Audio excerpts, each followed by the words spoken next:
Hello साथियों, नमस्कार। कैसे हैं आप सभी? उम्मीद करता हूं जहां भी होंगे स्वस्थ, व्यस्त, मस्त, ज़बरदस्त होंगे, अपना और अपनों का ख्याल रख रहे होंगे। तो आइए दोस्तों, शुरू करते हैं प्रीवियस ईयर क्वेश्चंस की ये श्रृंखला। आज पहला पड़ाव है। उम्मीद करूंगा आप सभी का प्यार, स्नेह, सम्मान प्राप्त होगा। तो लीजिए, पहला प्रश्न लेते हैं कि पादप कोशिका भित्ति निम्नलिखित में किससे बनी होती है? ऑप्शन ए है सेलुलोज की, ऑप्शन बी है ग्लूकोज की, ऑप्शन सी है सुक्रोज की, ऑप्शन डी है फ्रक्टोज की। जवाब दीजिए भैया, इसका क्या सही जवाब होगा? जो पादप की कोशिका भित्ति होती है वो किसकी बनी होती है? तो जो पादप की कोशिका भित्ति होती है मेरे भाई, मेरे दोस्त, वो होती है आपके सेलुलोज की बनी हुई होती है। किसकी? वो होती है सेलुलोज की बनी हुई होती है। बात क्लियर है? जो सेलुलोज, हेमीसेलुलोज, पेक्टिन, प्रोटीन की बनी हुई होती है। ठीक है। और ये लोग जो है, जो ये पौधे की वृद्धि में भी सहायक होते हैं। किसमें? पौधे की वृद्धि में भी सहायक करते हैं। और ये जो है रोग जनकों के खिलाफ जो इनकी रक्षा है, ये भी पहली पंक्ति में उपस्थित होते हैं। तो ऑप्शन नंबर ए आपका क्या है? राइट है। ठीक है। चलिए अगला प्रश्न लेते हैं। अगला प्रश्न आपका है, भारत की पहली अंडर वाटर मेट्रो रेल का उद्घाटन जो है वो कहाँ किया गया था? ठीक है। तो अब इसका जवाब दीजिए, कहाँ पे किया गया था पहली अंडर वाटर मेट्रो रेल का उद्घाटन? ठीक है। चलिए देखिए, अगर हम बात करें, ऑप्शन ए आपका है हैदराबाद, ऑप्शन बी आपका है बेंगलोर, ऑप्शन सी आपका है पुणे, ऑप्शन डी आपका है कलकत्ता। इसका जवाब दीजिए, कौन सा जवाब इसका सही होगा? अगर अंडर वाटर मेट्रो की बात करें तो, ठीक है, अंडर वाटर मेट्रो। देखिए, अगर हम बात करें तो इसका सही जवाब जो हो जाएगा वो आपका कलकत्ता हो जाएगा। क्या हो जाएगा भैया? कलकत्ता हो जाएगा। अब आप पूछेंगे क्यों कलकत्ता होगा? जैसे इसमें अगर हो सकता है करंट अफेयर टाइप कुछ बन जाए। देखिए, सबसे पहले अगर हम इसके इतिहास में जाते हैं तो सबसे पहले, अभी तो हाल ही में 2022 में इसके लिए चर्चा की गई, लेकिन सबसे पहले इसकी जो आधारशिला रखी गई थी, आधारशिला वो आपकी रखी गई थी 1972 में कलकत्ता में जो है इसकी आधारशिला रखी गई थी। और ये जो 1972 में आधारशिला रखी गई थी पहली मेट्रो रेल की, क्या पहली मेट्रो रेल यहीं रखी गई थी। अभी हम आते हैं अंडर वाटर पे, मेट्रो रेल यहीं पे हुई थी और 1984 से ये रन कर दी थी। ठीक है। अब आते हैं under water metro. Under water metro जो है ये भी कलकत्ता है और इसकी जो स्थापना है वो 2022 में की गई। ठीक है, 2022 में इसकी स्थापना की गई कलकत्ता शहर में। और ये रन कब से की है? जून 2023 से क्या ये रन कर दी है। ठीक है। तो ये करंट अफेयर भी था। और आपको उस टाइप से अगर केवल ये बात करें, पहली मेट्रो रेल अगर आपसे पूछे, पहली मेट्रो रेल तो ये भी है कहाँ? कलकत्ता। और पहली अंडर वाटर मेट्रो पूछे तभी आपको क्या? कलकत्ता ही है। ठीक है। चलिए अगला प्रश्न लेते हैं भैया। अगला प्रश्न क्या है? अगला प्रश्न आपका है, निम्नलिखित में से किस देश के वैज्ञानिकों ने पहला कृत्रिम भ्रूण तैयार किया? ठीक है, किस देश के वैज्ञानिकों ने पहला कृत्रिम भ्रूण तैयार किया था? ऑप्शन ए आपका है चीन, ऑप्शन बी आपका है इजराइल, ऑप्शन सी आपका है कनाडा, ऑप्शन डी आपका है USA। बताइए इसका क्या जवाब होगा? तो इसका जवाब जो राइट आंसर आपका है वो हो जाता है इजराइल। ऑप्शन नंबर बी क्या है आपका? सही। इजराइल के वैज्ञानिकों ने जो है अभी हाल ही में ये कृत्रिम भ्रूण तैयार किया है, सिंथेटिक एम्ब्रॉयज तैयार किया हुआ है। ठीक है। तो ये आपका ऑप्शन नंबर बी आपका ये सही हो जाता है। चलिए अगला लेते हैं भैया। अगला क्या है? अगला है, निम्नलिखित में कौन सा भारत का पड़ोसी देश नहीं है? निम्नलिखित में कौन भारत का पड़ोसी देश नहीं है, ये पूछ रहा है। बताइए भैया, क्या इसमें सही हो जाएगा? Option A Myanmar, option B UAE, option C चीन, ऑप्शन डी मालदीव। अब अगर हम बात करें भारत की तो ये अपना भारत है। ठीक है। अगर ये अपना भारत हम ऐसे करें तो कहीं ना कहीं यहीं पे आपका, यहाँ पे जो है यहाँ पे ये म्यांमार, इधर म्यांमार पड़ेगा, इधर आपका चीन पड़ जाएगा, है ना, मालदीव यहीं पड़ जाएगा, ये सटा हुआ। तो ये मालदीव, चाइना, ये तीनों के तीनों सटे हुए हैं, लेकिन जो UAE है ये आपका सटा हुआ नहीं। ऑप्शन नंबर बी क्या है आपका? सही हो जाएगा। चलिए आगे बढ़ते हैं। अगला प्रश्न लेते हैं भैया। 5वां नंबर लेते हैं। 5वां नंबर में क्या है? 5वां है, निम्नलिखित में कौन सा राज्य भारत में पहला हर घर जल प्रमाणित राज्य बन गया है? बताइए भैया। ये आपका ऑप्शन नंबर ए है केरल, ऑप्शन नंबर बी आपका है राजस्थान, ऑप्शन सी आपका है गोवा, ऑप्शन डी आपका है उत्तराखंड। अगर हर घर जल की बात करें तो हर घर जल अभी ये बड़ा चर्चा में रहा है कि हर घर जल जो है कौन सा राज्य इसमें रखा जाएगा, कौन सा नहीं रखा जाएगा। तो अगर हर घर जल की बात करें तो जो गोवा आपका है, क्या है? गोवा। गोवा आपका इसमें सी ऑप्शन आपका राइट हो जाएगा। क्या है? आपका सी ऑप्शन यहाँ पे राइट हो जाएगा, गोवा।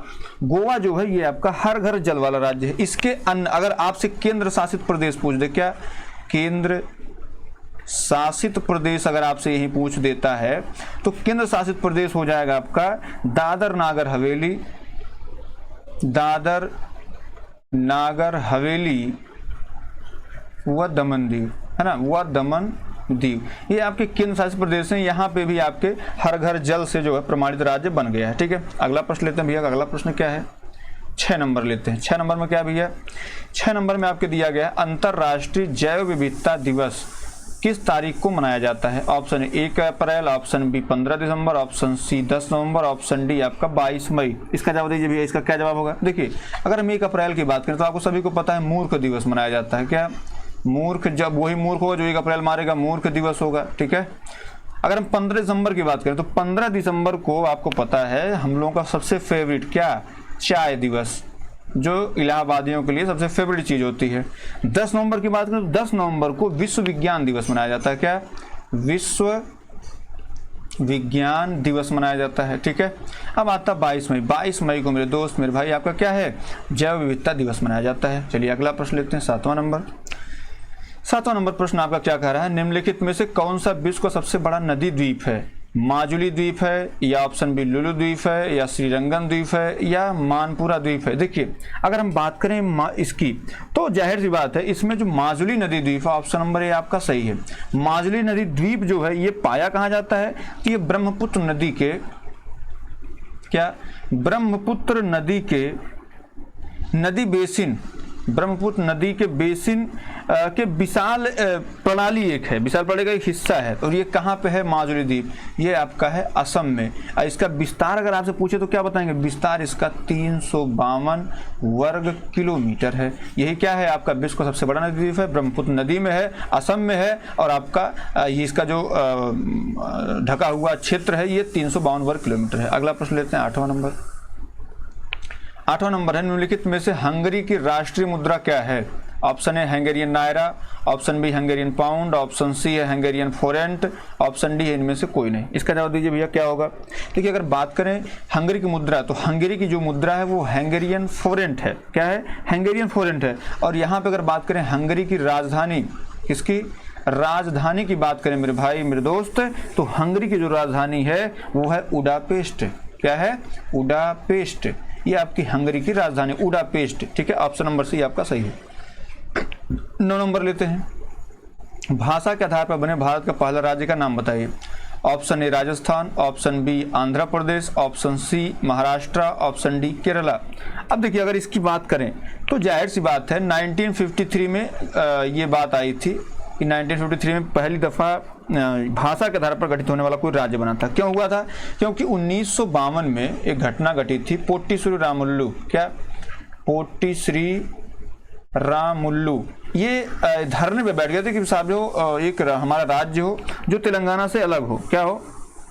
जो तेलंगाना से अलग हो, मतलब ये हमारा अलग से एक राज्य बनाया जाए जो तेलुगु भाषा में हो, है ना। केवल इसमें कौन सी भाषा हो? इसमें जो यहाँ पे इस राज्य में रहे वो कौन सी भाषा बोले? ये बोले तेलुगु भाषा बोले केवल। ठीक है, तो ये तेलुगु भाषा संबंधी इन्होंने एक राज्य की मांग की थी जिसको 1953 में माना गया था। और ये राज्य कौन सा था? आंध्र प्रदेश था। चलिए आगे बढ़ते हैं, अगला प्रश्न लेते हैं, 10वां नंबर।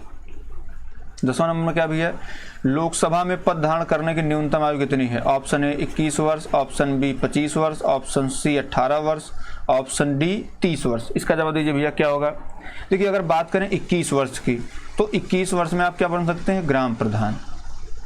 क्या बन सकते हैं आप? ग्राम प्रधान बन सकते हैं। 18 वर्ष की आयु में क्या बन सकते हैं आप? वोटर बन सकते हैं। वोट डालने का अधिकार, वोट डालने का अधिकार आपको मिल जाएगा। 30 वर्ष में जो है आप राज्यसभा के सदस्य बन सकते हैं। क्या? राज्यसभा के सदस्य, है ना। तो ये आपका ऑप्शन नंबर ए भी गलत हो गया, ये भी गलत हो गया, डी भी गलत हो गया। तो भैया ऑप्शन नंबर बी क्या है? 25वां सही है। और ये बात कही कहाँ गई है? ये भारतीय संविधान के अनुच्छेद 84 के 2 में ये बात कही गई है। ठीक है, न्यूनतम जो पहली बात है 25 वर्ष न्यूनतम उम्र होनी चाहिए, वो भारत का नागरिक हो, दिवालिया ना हो, भारत में जो भारत का संविधान उसमें सच्ची निष्ठा रखता हो और किसी लाभ के पद पर वो ना हो। ठीक है, चलिए अगला प्रश्न लेते हैं। अगला क्या है, UNFCC का अर्थ निम्नलिखित में से क्या है? United Nation Federation Convention on Climate Change. Option B है United Nation Framework counselling on Climate change.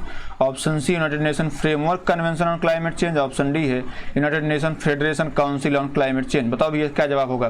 देखिए जो UNFCC है ये पहली बात की चलिए जलवायु परिवर्तन पर संयुक्त राष्ट्र का फ्रेमवर्क कन्वेंशन है। क्या है ये? जाहिर सी बात है जब फ्रेमवर्क क्या है, ये फ्रेमवर्क कन्वेंशन है। तो इसमें फ्रेमवर्क कन्वेंशन आप कहाँ दिख रहा है? ऑप्शन नंबर सी दिख रहा है। ऑप्शन नंबर सी आप क्लिक करिएगा, ये आपका सही हो जाएगा, ऑप्शन नंबर सी। अब बात आती है कि इसकी स्थापना कब हुई थी? तो इसका जो गठन हुआ था वो 1992 में रियो डी जेनेरियो, क्या रियो डी जेनेरियो में पृथ्वी सम्मेलन हुआ था। क्या हुआ था? पृथ्वी सम्मेलन हुआ था।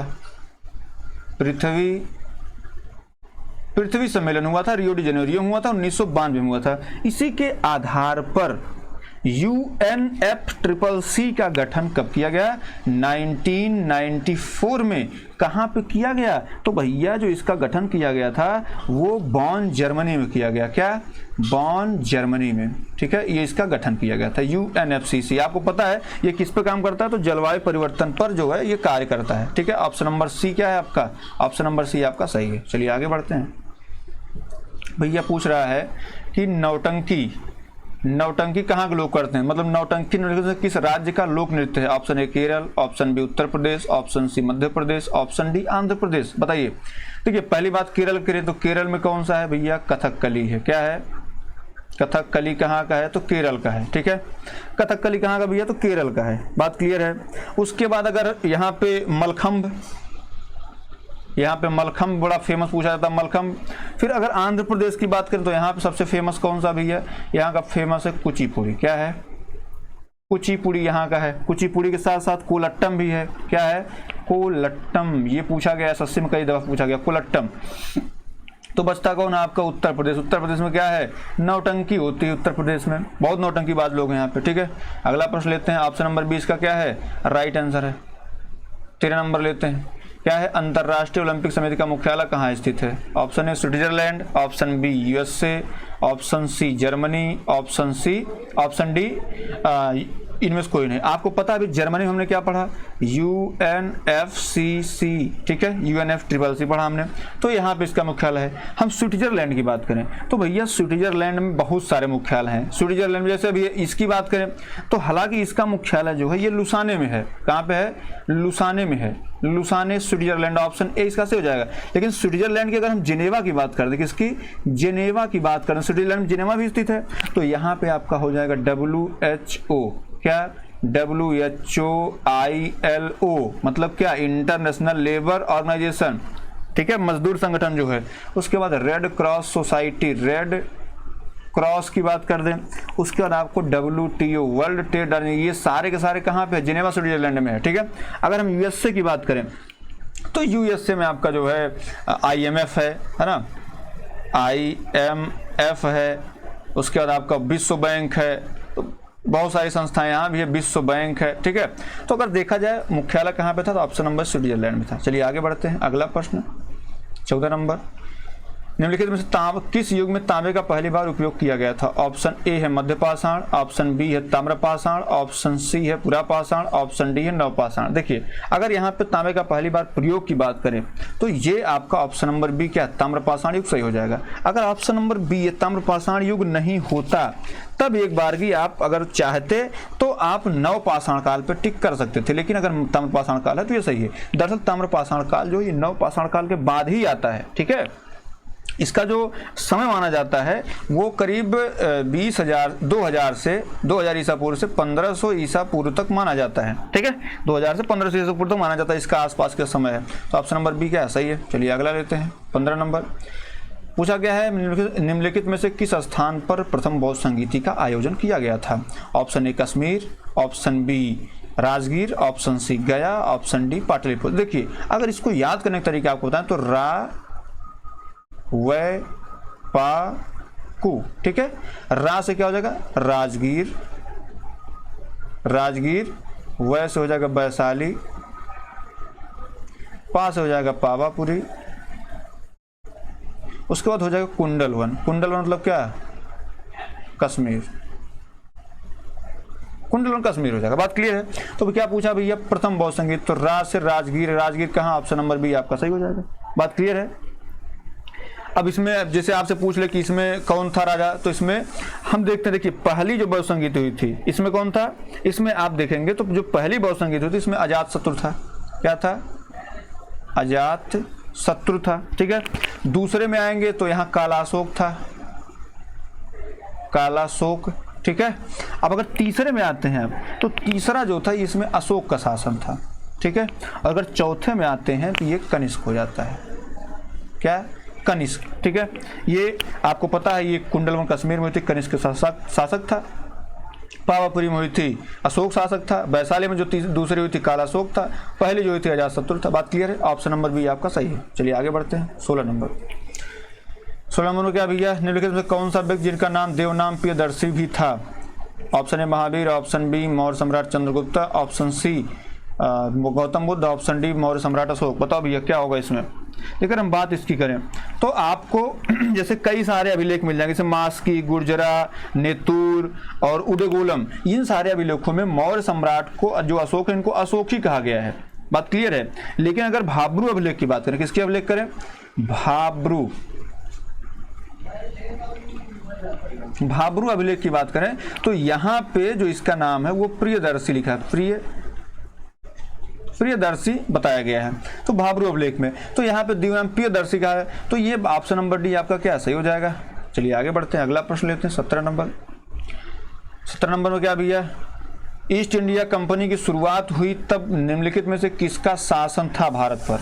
ऑप्शन ए गुप्त सम्राट, ऑप्शन बी आपका मुगल सम्राट, ऑप्शन सी आपका मौर्य, ऑप्शन डी आपका शुंग सम्राट। बताओ भैया ईस्ट इंडिया कंपनी की स्थापना जब हुई तो भारत पर किसका शासन था? जाहिर सी बात, गुप्त सम्राट। ये आए थे करीब 1600 ईसा पूर्व के 1600 के आसपास आए थे, 1600 ईस्वी में। तो गुप्त सम्राट तो था नहीं, मौर्य सम्राट भी नहीं था, शुंग सम्राट भी। इसमें कौन थे? मुगल सम्राट थे। ऑप्शन नंबर बी आपका सही हो जाएगा। अब पूछ ले मुगल सम्राट कौन था, तो भैया इस टाइम था कौन? अकबर था। कौन था? अकबर था आपका। ऑप्शन नंबर डी आपका सही हो जाएगा। चलिए अगला प्रश्न लेते हैं। 18 नंबर। 18 नंबर क्या है? भूदान ग्राम आंदोलन निम्नलिखित में किसके द्वारा शुरू किया गया था? Option A Acharya Kripalani, option B Vinoba Bhave, option C Mahatma Gandhi, option D Jayaprakash Narayan. बताओ भैया किसके द्वारा शुरू किया गया था?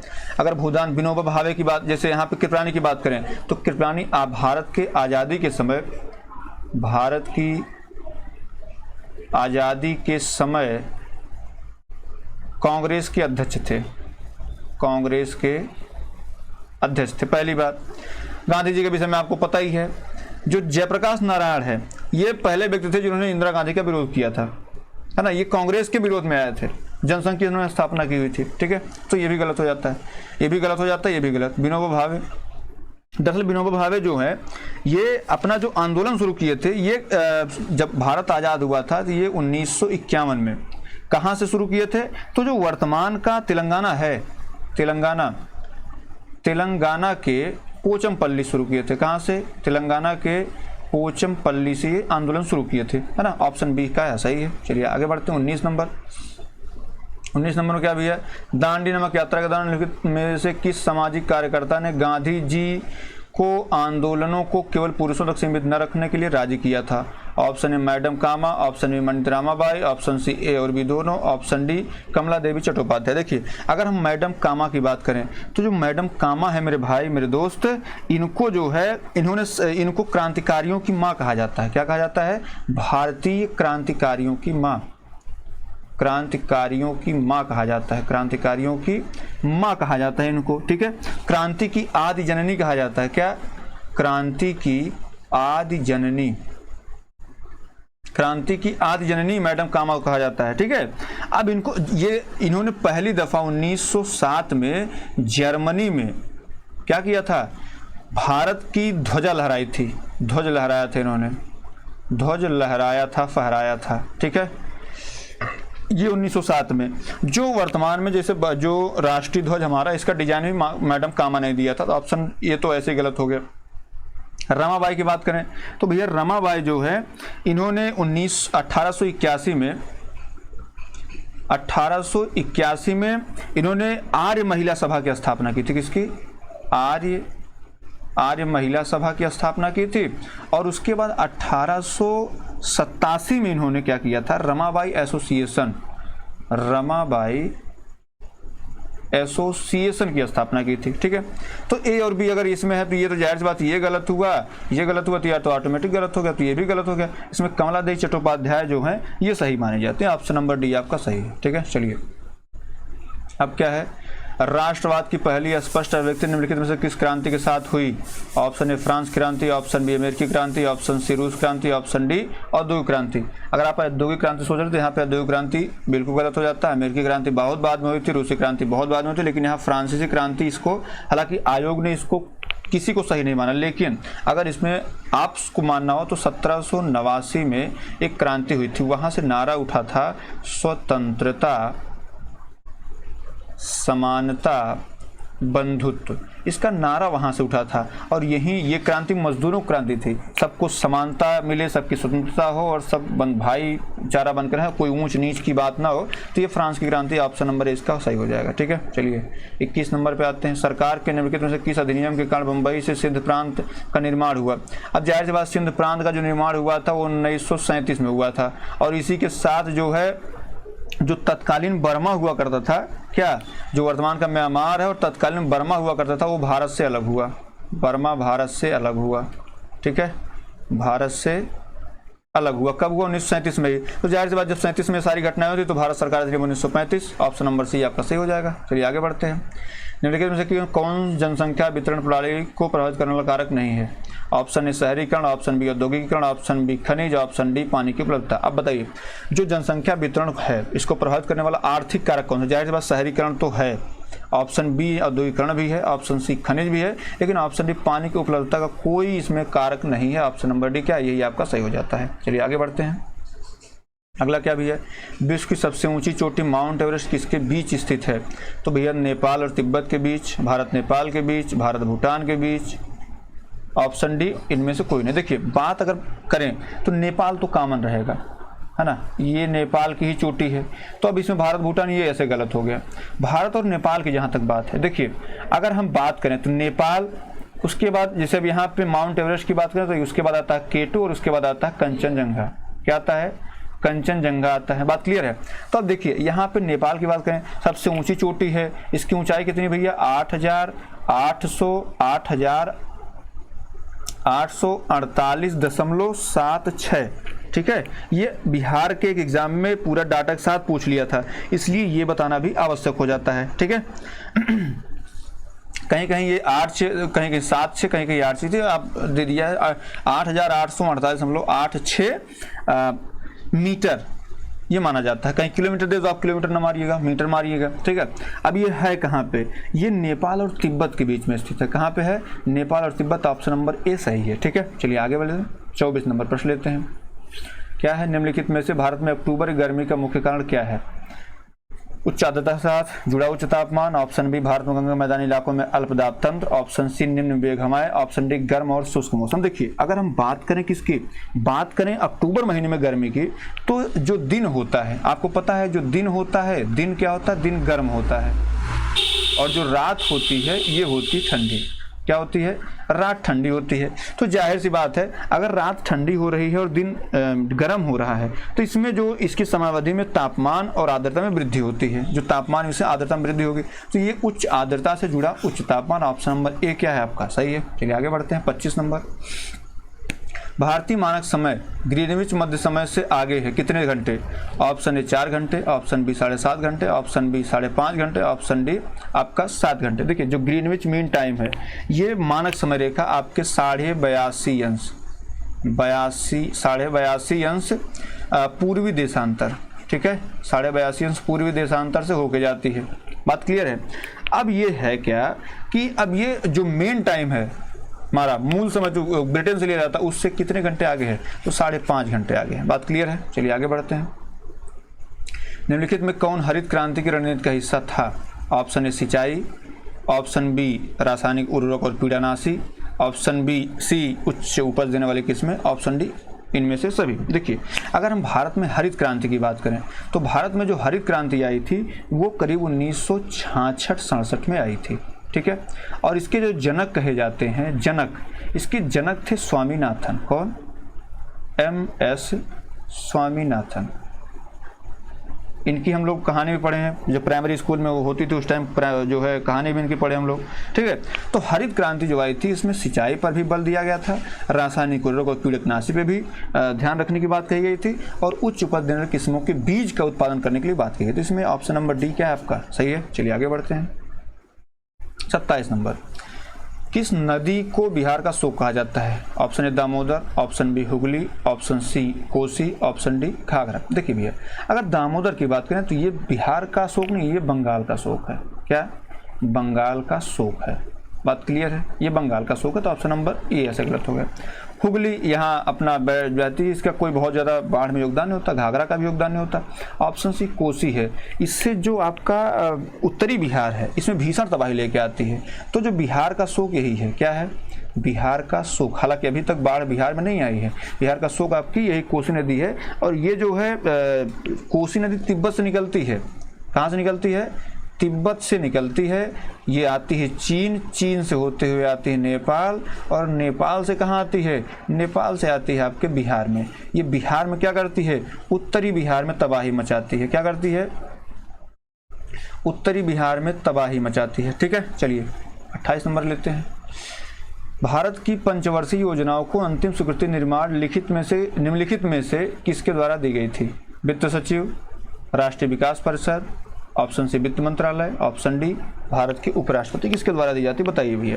देखिए, अगर हम बात यहाँ करें तो जो पंचवर्षीय योजना है, अंतिम स्वीकृति जो है ये अभी तक जो लागू हुई थी पंचवर्षीय योजना, 2012 तक पंचवर्षीय योजना चली है, तो जो अंतिम स्वीकृति थी वो राष्ट्रीय विकास परिषद ही देता था, है ना।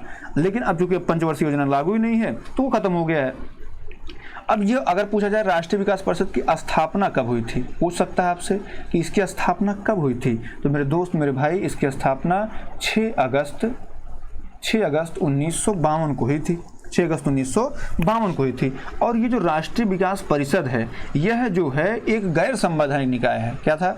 एक गैर संवैधानिक निकाय था, संवैधानिक निकाय था। ठीक है, ये गैर संवैधानिक निकाय था। तो ये ऑप्शन बी इसका क्या है? राइट आंसर है। चलिए आगे बढ़ते हैं। 29 नंबर लेते हैं। किसी भी विकासशील अर्थव्यवस्था में प्रारंभिक चरण में अधिकांश गतिविधियां किस क्षेत्र से संबंधित होती हैं? ऑप्शन ए प्राथमिक, ऑप्शन बी द्वितीयक, ऑप्शन सी तृतीयक, ऑप्शन डी सूचना प्रौद्योगिकी। देखिए भैया, अगर विकासशील अर्थव्यवस्था की बात करें, जैसे जितने भी कृषि से संबंधित हैं, किसी की बात कर रहे हैं हम लोग? कृषि की बात कर रहे हैं।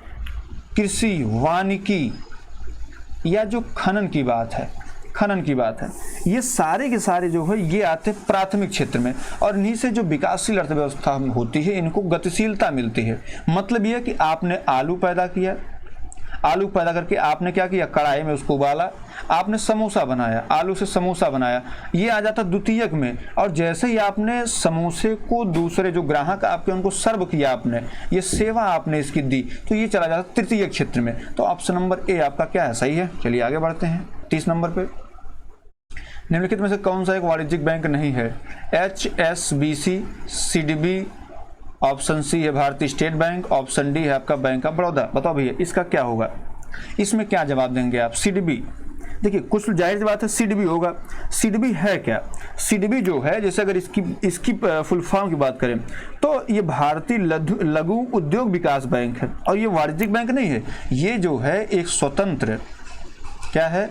एक स्वतंत्र वित्तीय संस्था है, एक स्वतंत्र वित्तीय संस्था है, ना कि ये क्या है? बैंक है। चूंकि लिखा है भारतीय लघु उद्योग विकास बैंक, ये दरअसल क्या करता है? ये सूक्ष्म और लघु उद्योग में आर्थिक सहायता देता है। जो CDB है ये क्या करता है? ये सूक्ष्म एवं लघु उद्योग में, ये सहायता करता है साहब, ये सहायता करता है कि साहब ये सूक्ष्म एवं लघु उद्योग इसमें सहायता करता है वो। ठीक है, बात क्लियर है। अब देखिए आते हैं, इसमें आपका ऑप्शन नंबर बी क्या है? सही है। चलिए आगे बढ़ते हैं 31 नंबर पे। 31 नंबर लेते हैं। सार्वजनिक क्षेत्र, क्या बात करें? सार्वजनिक क्षेत्र का उपक्रम संसद के तहत एक विशेष कानून पारित करके स्थापित किया गया किसके, जैसे जब इसमें पूछा गया है सार्वजनिक क्षेत्र का उपक्रम संसद के तहत एक विशेष कानून पारित करके स्थापित किया गया है। ऑप्शन विभागीय उपक्रम, ऑप्शन बी है वैधानिक निगम, ऑप्शन सी है एकल स्वामित्व, ऑप्शन डी है आपका इनमें से कोई नहीं। बताओ भैया इसका क्या जवाब होगा। देखिए अगर हम इसकी बात करते हैं तो इसमें जो वैधानिक निगम है, जो इसमें ऑप्शन नंबर बी आपका वैधानिक निगम है, ये जो है सार्वजनिक क्षेत्र का उपक्रम है और संसद के तहत एक विशेष कानून पारित करके स्थापित किया जाता है। वैधानिक निगम के पास जो है वित्तीय स्वायत्तता होती है और वे उस विधायिका के प्रति जवाबदेह होते हैं जो इनको बनाती है। बात क्लियर है। तो आपका ऑप्शन नंबर बी क्या है, सही हो जाएगा। चलिए आगे बढ़ते हैं, 32 नंबर लेते हैं। 32 नंबर में क्या भैया, भारत की संघ कार्यकारिणी में निम्नलिखित में से कौन शामिल नहीं है। ऑप्शन ए उपराष्ट्रपति, ऑप्शन बी है राष्ट्रपति, ऑप्शन सी है प्रधानमंत्री, ऑप्शन डी है आपका राज्य का मुख्यमंत्री। बात क्लियर है। देखो भैया अगर हम संघ की बात करें तो संघ की कार्यपालिका में आपका राष्ट्रपति सम्मिलित होता है, सॉरी उपराष्ट्रपति, राष्ट्रपति, प्रधानमंत्री, यहाँ तक कि यहाँ मंत्री परिषद लिखा गया है। क्या लिखा गया है, मंत्री परिषद लिखा गया है, मंत्री परिषद शामिल होता है। तो ये तीनों तो शामिल होते हैं संघ में, लेकिन आपका डी ऑप्शन क्या है, ये शामिल नहीं होता। ये कहाँ शामिल होता है, ये राज्य की जो कार्यपालिका होती है, जो राज्य की कार्यकारिणी होती है, कहाँ की, राज्य की कार्यकारिणी, राज्य की कार्यकारिणी में सम्मिलित होता है। ऑप्शन नंबर डी क्या है, सही है। चलिए 33 नंबर चलते हैं। निम्नलिखित में से कौन सा अनुच्छेद भारतीय संविधान के सर्वोच्च न्यायालय के स्थापना के बाद एवं गठन के बारे में बताता है। अब देखिए अनुच्छेद ए 123, अनुच्छेद ऑप्शन बी अनुच्छेद 124, ऑप्शन सी अनुच्छेद 129, ऑप्शन डी है 112। बताओ भैया इसका क्या जवाब देंगे आप। देखिए अनुच्छेद 123 की बात करें तो इसके द्वारा राष्ट्रपति जो है ये अध्यादेश जारी करते हैं। क्या करते हैं, अध्यादेश जारी करते हैं, आप सभी को पता है। अनुच्छेद 129 के तहत आपको पता है कि जो सर्वोच्च न्यायालय है, जो सर्वोच्च न्यायालय है यह एक अभिलेख न्यायालय है। क्या है, अभिलेख न्यायालय है। मतलब क्या कि जो न्यायालय द्वारा निर्णय दिए जाएंगे, सर्वोच्च न्यायालय द्वारा जो निर्णय दिए जाएंगे वो जो निचली अदालतें हैं उनके लिए वो नजीर पेश होंगे और उन्हीं के आधार पर निर्णय देंगे। अनुच्छेद 112 में क्या है आपको पता है, अनुच्छेद 112 में जो राष्ट्रपति है ये एक वित्त वर्ष में जो वित्तीय विवरण है ये पेश करता है। क्या, बजट नहीं, वित्तीय विवरण जो है ये संसद के समक्ष रखता है। कौन रखता है, राष्ट्रपति रखता है। बात क्लियर है। अनुच्छेद 112 के समक्ष 112 के तहत अनुच्छेद 124 इसका क्या है, राइट आंसर है, सर्वोच्च न्यायालय का स्थापना और गठन। ठीक है, चलिए आगे बढ़ते हैं। अगला क्या भैया, तारे का रंग निम्नलिखित में से किस पर निर्भर करता है। ऑप्शन ए दबाव पर, ऑप्शन बी उसके तापमान पर, ऑप्शन सी पृथ्वी से दूरी पर, ऑप्शन डी वायु प्रदूषण पर। बताओ भैया जो तारे का रंग है वो किस पर डिपेंड करता है। जैसे आप लोहा ले लीजिए, आप एक लोहा लीजिए, इसको खूब गर्म करिए तो ये दबाव के कारण जो है ये लाल होगा, या पृथ्वी से मतलब कितनी दूर है, या वायु प्रदूषण, नहीं, ये उसके तापमान पर निर्भर करता है। ऑप्शन नंबर बी क्या सही है। चलिए आगे बढ़ते हैं। 35 नंबर, किसके पास मौलिक अधिकार को लागू करने की शक्ति है। राष्ट्रपति के पास है, सर्वोच्च न्यायालय और उच्च न्यायालय के पास है, ऑप्शन सी संसद के पास है, संसद सदस्यों के पास है, ऑप्शन नंबर डी इनमें से कोई नहीं।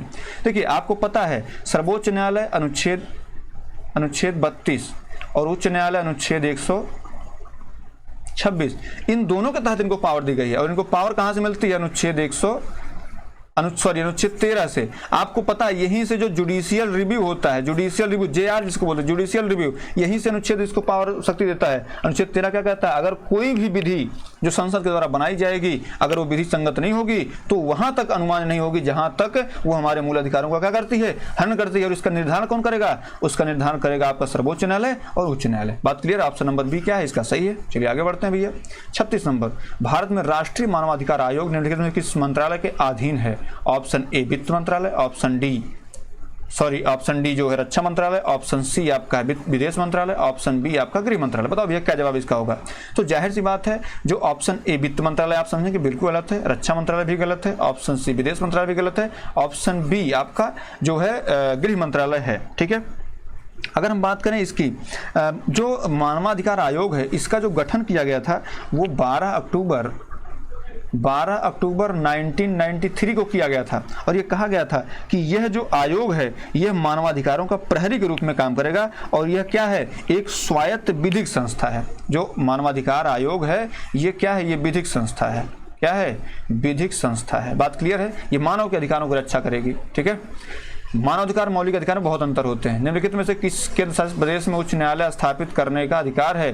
संसद को, राष्ट्रपति को, सर्वोच्च न्यायालय को, अनुच्छेद ऑप्शन डी जो है इनमें से कोई नहीं। बताओ भैया किसको जो है सर्वोच्च न्यायालय स्थापित या उच्च न्यायालय जो है स्थापित करने का अधिकार है? जाहिर सी बात है ये संसद को पावर मिली हुई है, कहाँ पे क्या स्थापित करेगा ये संसद बताएगा। और वर्तमान में कितने उच्च न्यायालय हैं? 25 उच्च न्यायालय हैं। सर्वोच्च न्यायालय में अगर बात करें सर्वोच्च न्यायालय अपना एक ही है, ठीक है। चलिए आगे बढ़ते हैं, अगला लेते हैं 38 नंबर। कौन सा वनस्पति रेशा नहीं है? Jute, cotton, nylon, flax. इसका जवाब दीजिए कौन सा इसमें वनस्पति रेशा नहीं है? तो जाहिर सी बात है जूट भी है, कॉटन भी है, फ्लेक्स भी है, नायलॉन जो है आपका वनस्पति रेशा नहीं है ना। चलिए अगला प्रश्न लेते हैं। अगला प्रश्न आपका 39 नंबर। निम्नलिखित में से कौन सी गैस ग्लोबल वार्मिंग के लिए जिम्मेदार है? तो जाहिर सी बात है संपीड़ित गैस नहीं होती है, ऑक्सीजन गैस भी नहीं होती है, इनमें से ऑप्शन डी इनमें से कोई नहीं, ये भी गलत है। ग्रीन हाउस गैस मतलब जिनमें कार्बन डाइऑक्साइड ले सकते हैं और जो भी कृत्रिम टाइप गैस है जो वायु प्रदूषण के लिए हानिकारक है वो सारी की सारी आती हैं। ऑप्शन नंबर बी सही है, ठीक है। चलिए अगला प्रश्न लेते हैं। निमोनिया मानव शरीर के किस शरीर के निर्माण में लिखित में से किस अंग को प्रभावित करता है? Option A kidney, option B lungs, option B liver, option D heart. देखिए जो निमोनिया होता है ये आपके लंग्स को प्रभावित करता है। किसको प्रभावित करता है? ये लंग्स को प्रभावित करता है। और जब ये निमोनिया हो जाता है तो निमोनिया लंग्स को प्रभावित करता है और ये जो है इसको जो पहले जो है जो इस पर रिसर्च की है ओस्लर, इन्होंने मौत बांटने वाले पुरुषों का मुखिया भी इसको कहा है। किसको? निमोनिया को, ठीक है। और ये फेफड़े में होता है। बात क्लियर है? आज क्लास यही तक। उम्मीद है आपको क्लास पसंद आई होगी। अगर पसंद आई हो तो प्लीज़ लाइक शेयर कर लीजिए, सब्सक्राइब कर लीजिए और अपने दोस्तों के साथ शेयर कर दीजिए। बहुत बहुत धन्यवाद। जय हिंद।